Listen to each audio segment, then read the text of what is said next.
大家好，好快就到農曆新年啦！警方預計會有大批嘅市民前往荃灣沙咀道遊樂場去行年宵花市。為確保公眾安全，警方會實施特別交通同埋人流管制措施。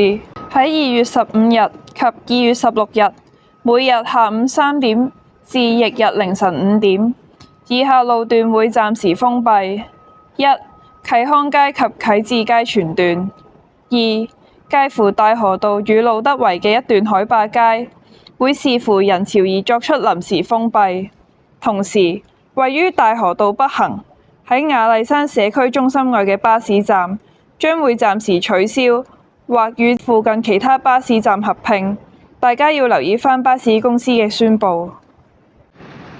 當花市內嘅人潮接近飽和嘅時候，警方會喺花市外面設立臨時嘅排隊區。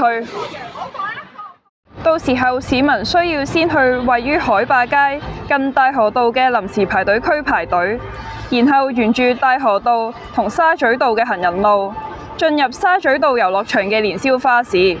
請大家緊守秩序，同埋聽從現場警察嘅指示同埋安排。因應以上安排，位於大河道及沙咀道附近嘅3個行人過路處亦會暫時封閉。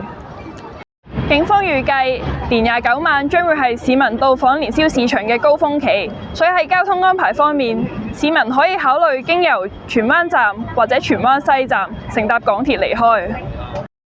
順帶一提，我想喺呢度再提提大家，喺農曆新年長假期間，無論大家外遊與否，都要謹記鎖好門窗，做好防盜措施，以免賊人有機可乘。最後，我代表荃灣警區，祝願大家馬年進步，身體健康。